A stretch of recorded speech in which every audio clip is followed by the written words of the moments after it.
सन्मान आणि विचार मंच आणि या मंचावर थोड्याच वेळात ज्यांचं आगमन होणार आहे आणि ज्यांच्या मार्गदर्शनासाठी तुमच्या इतकीच मी सुद्धा उत्सुक आहे असा अवघ्या महाराष्ट्राला आणि विशेषतः सध्या फडणवीसांना 24/7 पछाडलंय ज्या ब्रँडने तो ठाकरे ब्रँड आपण ऐकणार आहात। मी फार लवकर बोलायला उभी यासाठी आहे कारण मला लवकर बोलून पुढे जायचंय। पुढे मुलुंड सायनमध्ये 2 पुन्हा वडाळा अशा साधारणतः 4 सभा पुढे करायच्या आहेत। त्यामुळे आपल्या सगळ्यांशी थोडक्यात संवाद साधावा आणि आपली रजा घ्यावी यासाठी उभी आहे। बऱ्याचदा पत्रकार असा प्रश्न विचारत आहेत की आज इथे तुम्ही बोलणार आहात तर मग तुम्ही कुणाला टार्गेट करणार आहात, आज टार्गेटवर कोण असेल। मला असं वाटतं की ठाकरेंनी कधीही व्यक्तिद्वेषी राजकारण केलं नाही आणि ठाकरेंच्या नेतृत्वाचे आम्ही शिलेदार ते व्यक्तिद्वेषी राजकारण कधी आम्हालाही स्पर्शून गेलं नाही। व्यक्तिद्वेषापेक्षा सुद्धा महत्त्वाची गोष्ट काय आहे तर एका तत्वहीन आणि कणाहीन राजकारणाच्या विरोधात एक यल्गार केला पाहिजे आणि तत्वनिष्ठ राजकारणाचं अधिष्ठान जपलं पाहिजे, यासाठीची ही लढाई आहे। माध्यमे गेली 4 दिवस झालं, विशेषतः इलेक्ट्रॉनिक माध्यमे आकडे दाखवतायत त्यांच्या स्क्रीनवर आणि आकडे दाखवताना शिंदेंचे एवढे आकडे, ठाकरेंचे एवढे आकडे, आता शिंदेंकडे एवढे नगरसेवक आहेत, भाजपकडे एवढे नगरसेवक आहेत, असे आकडे स्क्रीनवर दाखवले जात आहेत। आम्हाला माध्यमांना अत्यंत जबाबदारीने आणि नम्रतेने सांगायला पाहिजे की दादा हो, तुम्ही जे काही आकडे दाखवताय ना, त्यांच्याकडे एवढे आकडे तेवढे आकडे, ते सगळेच्या सगळे आकडे 2017ला जो एबी फॉर्म त्यांनी घेतला त्या एबी फॉर्मवर ठाकरेंची सही होती, हे फार महत्त्वाचं आहे। आणि ते सगळे आकडे जे निवडून आले त्यांना ठाकरेंकडे बघून मतं मिळालेली होती। त्यामुळे त्या आकड्यांची चिंता आम्ही अजिबात करत नाही, क्योंकि अगर हम बना सकते हैं तो हम बिगाड़ भी सकते हैं आणि तेवढी आम्हाला खात्री आहे। आता जरा मुद्द्याकडे येऊया, कारण त्यांचं असं म्हणणं आहे की तुम्ही विकासावर बोलतच नाही आहोत। त्यांना फार विकासाबद्दल ऐकून घ्यायची इच्छा आहे। मी सकाळी ठाण्यामध्ये आले, मला असं वाटलं की दरवेळेची माझी सवय की ठाण्यामध्ये यायचं म्हणजे भली मोठी कमान बघायची, धर्मवीर आनंद दिघे प्रवेशद्वार बघितलं की ठाणे आलं असं आम्हाला वाटतंय। आम्ही सरळ पुढे निघून गेलो 3 किलोमीटर, मग लक्षात आलं की ठाणे तर निघून गेलं। म्हटलं अरे कमान, ज्या लोकांनी धर्मवीर नावाचा चित्रपट काढला, करोडो खर्च केले, ती धर्मवीर नावाची कमान कुठे गायब झाली? जसा कणा गायब झाला तशी कमानही गायब झाली। हे आठवण करून दिली पाहिजे ठाणेकरांना की राष्ट्रीय स्वयंसेवक संघाचे सरसंघ संचालक श्री मोहन भागवतजी यांनी याच ठाण्यामध्ये येऊन धर्मवीर आनंद दिघे साहेबांच्या संबंधाने आणि विशेषतः कॅन्सर रुग्णालयाच्या संबंधाने कोणशिला समारंभ इथं संपन्न झाला। संघाचे सरसंघ संचालक आले आणि ते म्हणाले की कॅन्सरचं इथं निदान करणारं रुग्णालय उभं राहणार आहे आणि त्याचा हा कोणशिला होत आहे, पण इतक्या वर्षात त्याची एक वीट सुद्धा लावली गेली नाही। ते आम्हाला सांगतायत की आम्ही बाळासाहेबांच्या विचाराचे, आम्ही बाळासाहेबांच्या विचाराचे, आम्ही खरा बाळासाहेबांचा विचार जपलेला आहे। तुम्ही विचार करा, जर खरंच शिंदेंनी बाळासाहेबांचा विचार जपला असेल, शिंदेंच्या सोबतचा प्रत्येक माणूस जर बाळासाहेबांच्या विचारांचा असेल, तर साधे साधे 2 प्रश्न गणेश नाईकांनी असं म्हटलं की मी तुमचं टांगा पलटीन घोडं फरार करीन। विचार करा, हे टांगा पलटी घोडं फरार जर शब्द आपल्या नेत्याबद्दल आले असते तर आपण आतापर्यंत घरात घुसलो असतो। ज्या अर्थी यांचे सगळेच्या सगळे लोक बॅकसीट घेऊन बसतात आणि आपल्या नेत्याचं टांगा पलटी करणाऱ्या माणसाला पलटून उत्तर सुद्धा देऊ शकत नाहीत, ते बाळासाहेबांच्या विचारांचे वारसदार कदापि असू शकत नाहीत.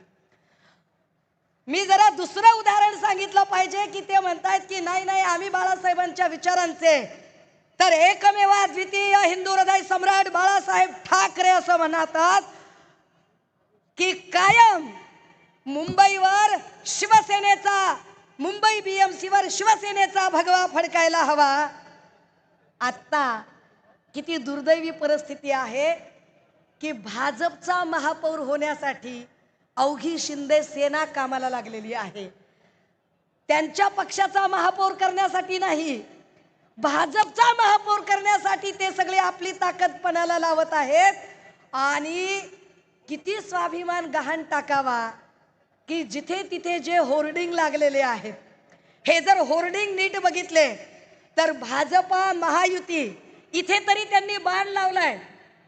तिकडे मुंबईमध्ये तर जेवढे काही बॅनर लागले त्या बॅनरवर ना हिंदू हृदय सम्राट बाळासाहेब ठाकरेंचा फोटो, ना धर्मवीर आनंद दिघेंचा फोटो, ना एकनाथ शिंदेंचा फोटो, ना धनुष्यबाणाचं चिन्ह, काहीच नाही, फक्त भाजप महायुती. कुठे आहे स्वाभिमान? कुठे गेला तो विचार? आणि ही सगळी माणसं आपल्याला शहाणपण सांगताहेत. दादा हो, ठाण्यातल्या अनेक समस्या आहेत. या समस्यांवर बैजवार दोनही आमचे नेते बोलतीलच. मी त्याच्यात फार खोलात अजिबात जाणार नाही. पण मी एक नक्की सांगू शकते की संस्कार, शिस्त आणि संयम काय असतो तो. 2 दिवसात पैशांचा पाऊस पडेल. कदाचित 10-10, 20-20, 25-25 हजार मताला खर्च केले जातील. पैसे कुठून येतात हे मी वेगळं सांगायची गरज नाही, त्याच्यावर विपुल प्रमाणात बोलणं झालेलं आहे. आणि नुसते पैसेच नाही तर दमदाटीची भाषा सुद्धा. कुणीतरी एक बाई होत्या आणि त्या बाईंची एक ऑडिओ क्लिप व्हायरल झाली. त्याच्यामध्ये त्या बाई अतिशय चांगल्या भाषेत संस्कृत श्लोक म्हणत होत्या. खूप चांगले चांगले श्लोक त्या उच्चारत होत्या. आता या बाईंचं नाव या मंचावरून घेऊन हा मंच बाटवण्याची माझी अजिबात इच्छा नाही. त्यामुळे ते नाव माहीत असलं तरी मला इथून अजिबात उच्चारावंसं वाटत नाही. ही माणसं ज्यांना ज्यांना आपण उभं केलं, ती माणसं हमारी बिल्ली हमी को अगर म्याऊ कर रही है तो बिल्ली को जरा बताना पडेगा की बिल्ली जरा रुक. आपल्याला या लोकांना जरा सांगावं लागेल. या सगळ्या निमित्ताने ठाण्यामध्ये सातत्याने गेल्या 3 वर्षापासून ज्यांनी संघर्षाची भूमिका घेतली ते सन्माननीय नेते राजन विचारेजी इथे लढत आहेत. आणि त्यांच्यासोबत तितक्याच ताकदीने इथले शिवसैनिक लढत आहेत. या सगळ्या शिवसैनिकांच्या सोबत आता अजून एक ताकद उभी राहते, ती महाराष्ट्र नवनिर्माण सेनेची. ही महाराष्ट्र नवनिर्माण सेनेची ताकद आणि ओरिजिनल शिवसेनेची ताकद, ही ताकद इतकी मोठी आहे की कालपासून या सगळ्यांची फेफे उडाली. एक जात सगळे सकाळपासून ओरडायला लागले की कालची सभा काय होती काय होती. एकीकडे फडणवीसांपासून सगळेजण सांगतायत की आम्हाला काहीच फरक पडत नाही, या सभेने फरक पडत नाही, ठाकरेंनी फरक पडत नाही. पण दुसरीकडे फडणवीस असतील, शेलार असतील, दरेकर असतील, ते काय आशिष कुरेशी असेल, तो काय गिरीश महाजन, हे सगळीच लोक सकाळपासून संध्याकाळपर्यंत ठाकरे ठाकरे ठाकरे ठाकरे ठाकरे ठाकरे ठाकरे ठाकरे ठाकरे ठाकरे ठाकरे ठाकरे ठाकरे, हे इतका ठाकरे ठाकरे ठाकरेचा जप चालू आहे की यांना नेमका किती फरक पडलाय, हे नेमके किती कळवळलेत, हे नेमके किती हल्लेत, हे कालपासून आपल्या लक्षात आलेलं असेल. आणि त्यामुळेच कालची सभा ही नुसती गेम चेंजर नाही, तर कालची सभा एकट्या मुंबईचं नाही, संबंध महाराष्ट्राचं वातावरण फिरवणारी जी सभा झालेली आहे, त्या सभेनंतर निश्चितपणे महाराष्ट्र नवनिर्माण सेनेचे आणि ओरिजिनल शिवसेनेचे सर्व सैनिक अधिकाधिक ऊर्जित अवस्थेत आहेत. आणि ही ऊर्जित अवस्था आपल्याला निश्चितपणे विजयश्री प्राप्त करून देणार आहे. ती विजयश्री मिळवण्यासाठी कटिबद्ध राहूया. महत्त्वाची गोष्ट मी विसरून जाईल. मला याची कल्पना आहे की हे सगळं चालू असताना काही लोक स्क्रीनवर असतील ऐकायला काय काय कोण कोण बोलते. काही लोक इकडे तिकडे मोबाईलवरच डायरेक्ट लाईव्ह ऐकत असतील. साहेब हे काय बोलले, ते काय बोलले, ऐका. खबरे फार असतात, उजवीकडे डावीकडे मागे पुढे सगळीकडे असे मोबाईल घेऊन थांबलेले. मी वारंवार म्हणते की खबऱ्यांचं अर्थकारण काही फार मोठं नसतं. फार फार तर हाफ बिर्याणी आणि 90 इथपर्यंतचं ते अर्थकारण असतं. हे सगळे हाफ बिर्याणी 90वाले जे लोक आहेत, जे अस्वस्थ होऊन आपल्या आलमपणाला काय ज्या काही गोष्टी पोचवायचा प्रयत्न करत आहेत, त्या आलमपणापर्यंत सुद्धा या सभेचा आवाज गेला पाहिजे. आपण सगळेजण ताकदीने अवघे 70-72 तास आता मतदानाला शिल्लक आहेत. या 70-72 तासातला प्रत्येक मिनिट कारणी लावूया, ताकदीने लढूया. लढणाऱ्याला विजयश्री कायम मिळते, शस्त्र टाकणाऱ्याला नाही. आपण लढलं पाहिजे. जातीवंत लढवय्यांनी आपण सगळे लढूया, जिंकूया.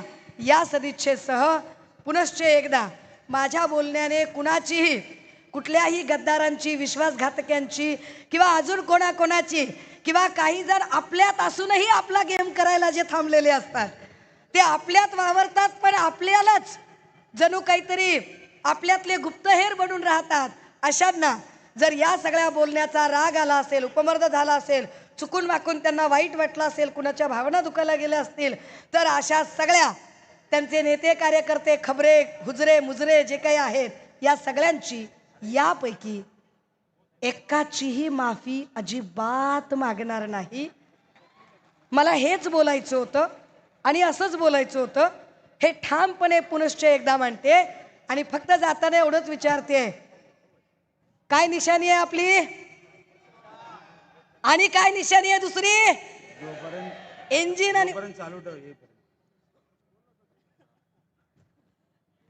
आणि मला खेळायला अजून काही बॉल जास्तीचे मिळालेले आहेत. त्याच्यामुळे मला असं वाटलं की मला फक्त एक 2-3 ओव्हर मिळालेले आहेत, पण मला 5 ओव्हर जास्तीच्या खेळायला सांगितलेले आहेत. आणि त्यामुळे मी आपल्या सगळ्यांची आभारी आहे. दादा हो, या सगळ्या निमित्ताने कालपासून त्यांनी असा एक धोशा सुरू केला की हा प्रीतिसंगम नाही, हा भीतिसंगम आहे. गिरीश महाजन काल काहीतरी म्हणत होते आणि गिरीश महाजन म्हणाले की 2 ठाकरे आता सत्तेसाठी एकत्रित आलेले आहेत.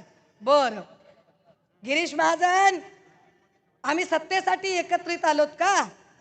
आणि मग फडणवीस आणि शिंदे गुवाहाटीमध्ये काय मोक्षप्राप्तीसाठी एकत्रित आले होते काय? आम्ही सत्तेसाठी एकत्रित आलो. म्हणजे तुमने किया तो रास लीला और हमने किया तो कॅरेक्टर ढीला. जरा तर काय तर जाणीव ठेवा राव. काय बोलताय तुम्ही? काय भान आहे तुम्हाला? तिकडे देवेंद्र फडणवीस, त्यांचं एक वेगळंच काहीतरी अगम्य सगळं चाललेलं आहे. माणूस एवढा गोड बोल्यान साखर झेल्या, ज्या पद्धतीने हा गडी मांडणी करतोय, आणि मांडणी करताना बघा आपल्या नेत्याची नक्कल करण्यात किती हुबेहूब पटाईत झाले देवेंद्रजी, की देवेंद्रजींनी या सगळ्या याच्यामध्ये ज्या पद्धतीने नरेंद्र मोदींनी आतापर्यंत गेल्या 10-12 वर्षाच्या काळात एकाही पत्रकाराला सामोरे न जाता एकही पत्रकार परिषद निधड्या छातीने घेतली नाही.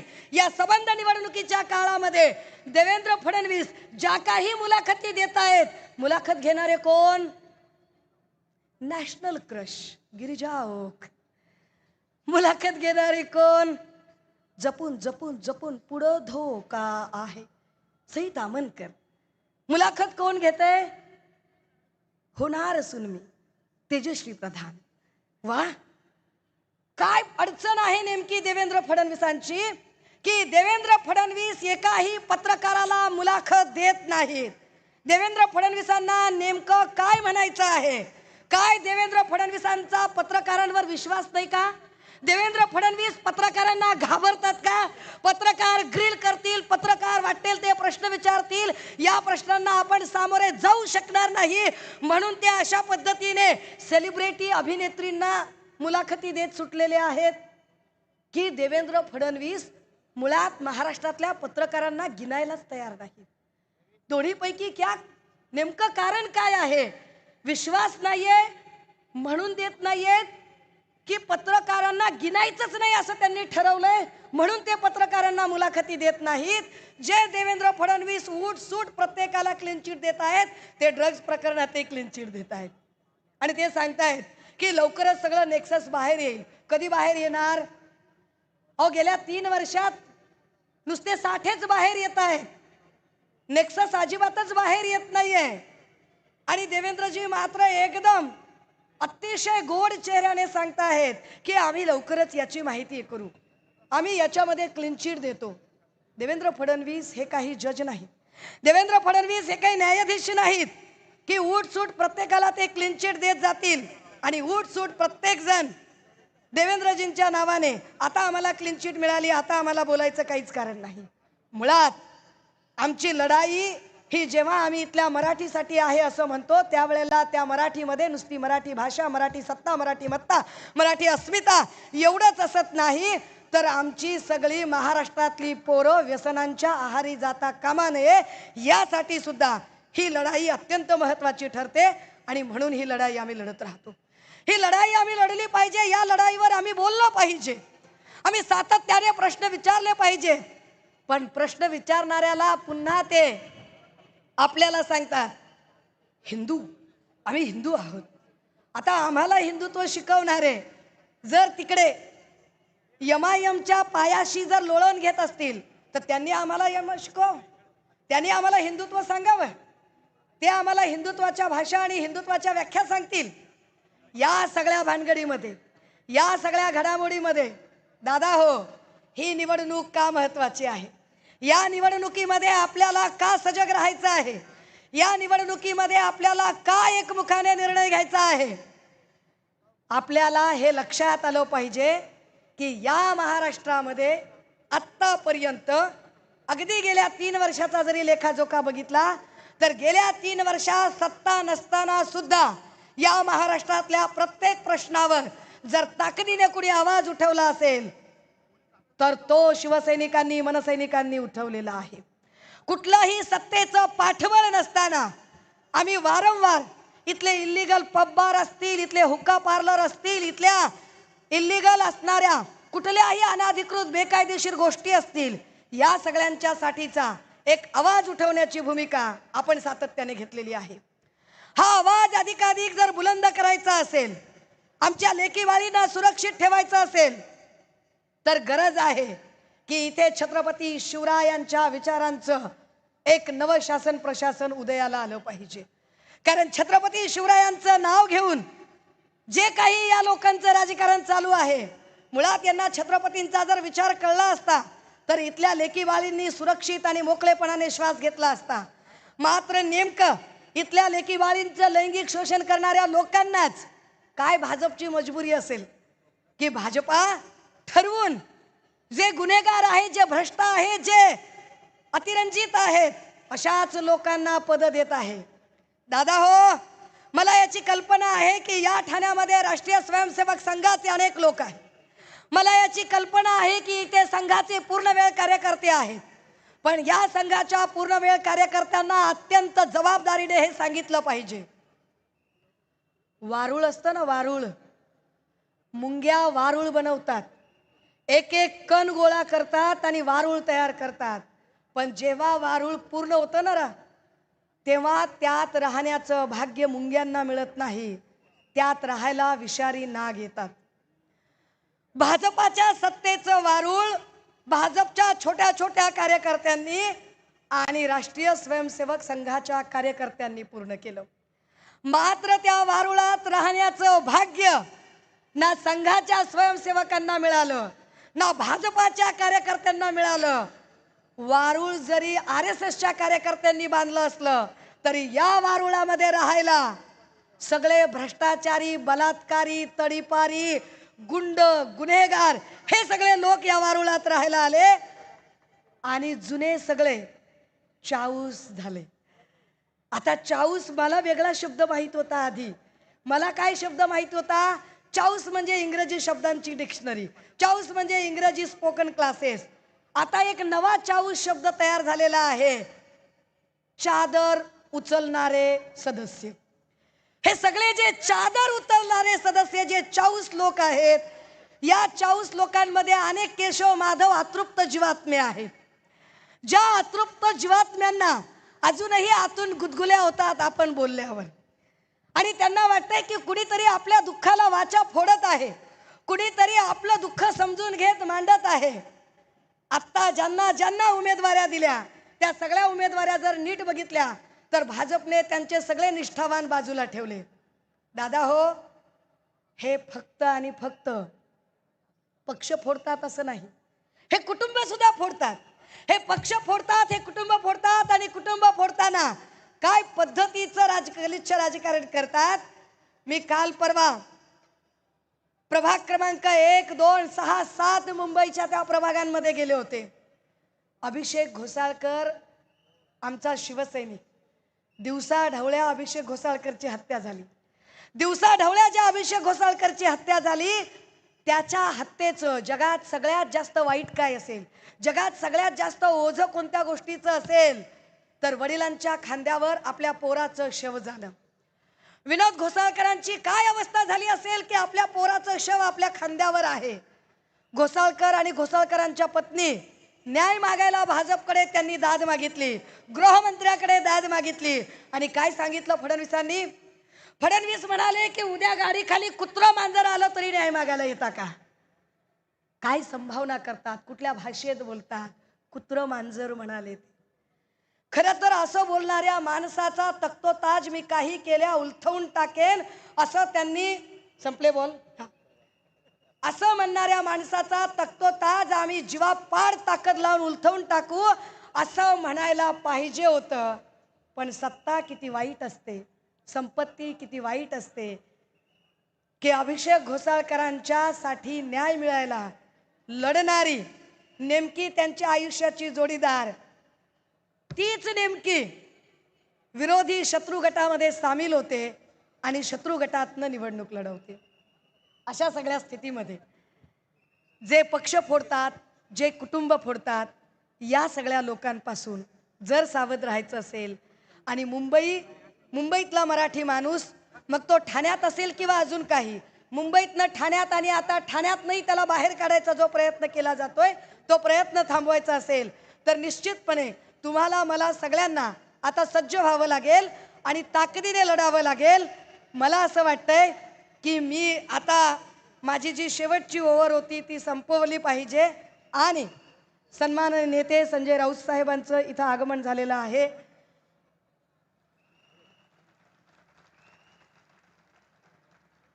आणि ह्या टाळ्या उगाच वाजत नसतात, या टाळ्या कधीही गद्दारांच्या नशिबी नसतात.